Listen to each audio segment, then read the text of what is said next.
खालिद मोइन और आप देख रहे हैं अदब व फ़नून नामा।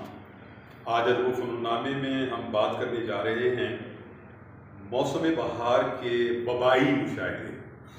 जी हाँ, वबाई मैं इन मानों में कह रहा हूँ कि इन दिनों शहर में इतने मुशायरे हो रहे हैं, यकवक्त शुरू हो गए और ये मुशायरों के सिलसिले शुरू हुए 23 मार्च के हवाले से समझ लें, और उससे ज़रा पहले, और फिर ये आगे रमज़ान है, वो तकरीबन अब आया ही चाहते हैं।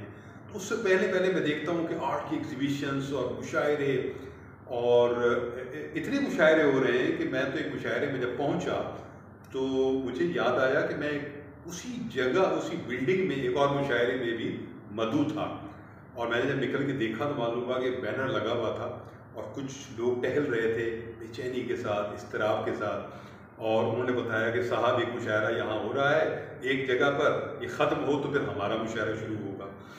तो आई एम सो हैप्पी और आई एम सो सरप्राइज्ड कि यार ये क्या हो रहा है। ये एक मुशायरा चल रहा है, वो 1.5-2 घंटे के बाद ख़त्म होगा और उसके बाद एक दूसरा मुशायरा शुरू होगा, और वो मुशायरा हमारे आपके पसंदीदा खालिद इरफान की सदारत में था, जो मिज़ाह और तंज़ दोनों के हवाले से बहुत अहम शायर हैं। और मुझे जिस नशिस्त में मैं था, मुशायरे में था, उसके बाद मुझे रुकना पड़ा, चूँकि मैं चाहता था कि खालिद इरफान से मुलाकात हो।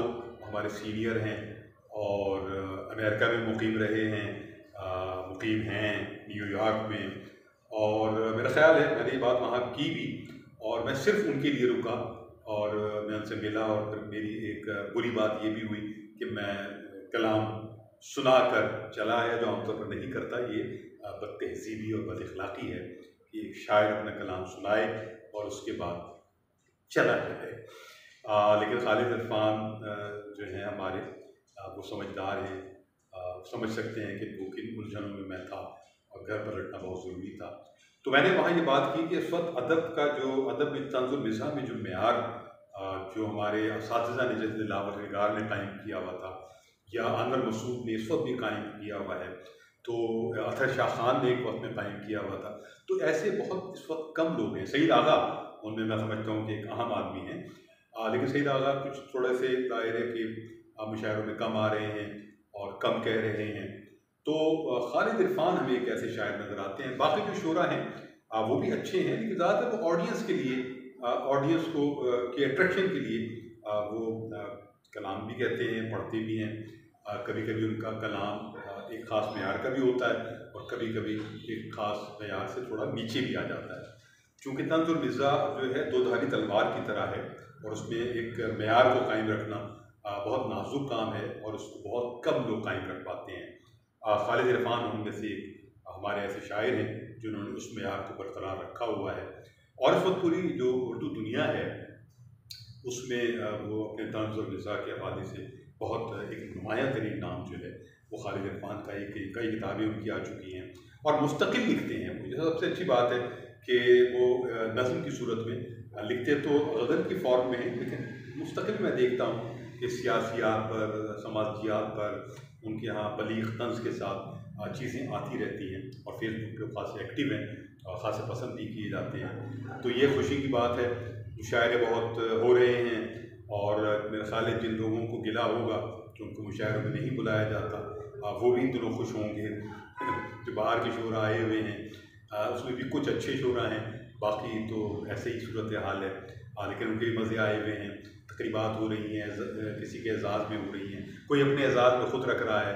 लेकिन जो भी कुछ है अदब, फ़नून और आर्ट की दुनिया में, ये एक हमा-हमी और ये हंगामा खेज़ी और ये तकरीबाती दौर, जिसे मैंने वबाई दौर भी कहा, तो ये इस एतबार से तो अच्छा है कि खामोशी से बेहतर है, और जब बहुत सारी चीज़ें होंगी तो मेयार की सूरत हाल भी कहीं ना कहीं उसके बारे में सवालात उठेंगे।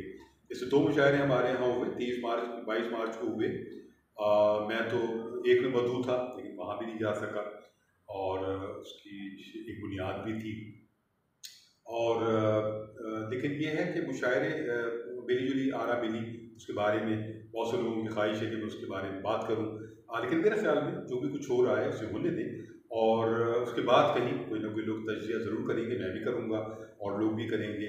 मुंतज़िमीन के जो है सख्त रवैये, मुंतज़िमीन की चालाकियाँ मुंतज़िमीन, यानी ये भी हुआ कि एक ही मुशायरे की एक फहरिस्त जारी हुई, दूसरी फहरिस्त जारी हुई, तीसरी फहरिस्त जारी हुई और आखिरी वक्त तक एक फहरिस्त जारी होती रही। वो फहरिस्त जारी होती रही। जिन लोगों के नाम नहीं थे फिर उन लोगों के नाम आने लगे, कुछ लोगों के नाम थे उनके निकाल दिए गए। तो ये बड़ी मज़हक़खेज़ बात है और उसके बावजूद मुतशायर मौजूद रहे, मुतशायरात मौजूद रहीं मुशायरे में। और जो मुंतज़िम, जो मरकज़ी नौइयत के थे, वो एक फिरकी की तरह, एक कठपुतली की तरह स्टेज पर नाचते हुए नजर आए, कभी इधर कभी उधर, और अपना मजाक उनका उड़ा बहुत, और वो अपने आप को बहुत ही मसरूफ़ ज़ाहिर करते हुए कभी इधर घुस जाएं, कभी उधर घुस जाएं, कभी नाज़िम के कान में घुस जाएं।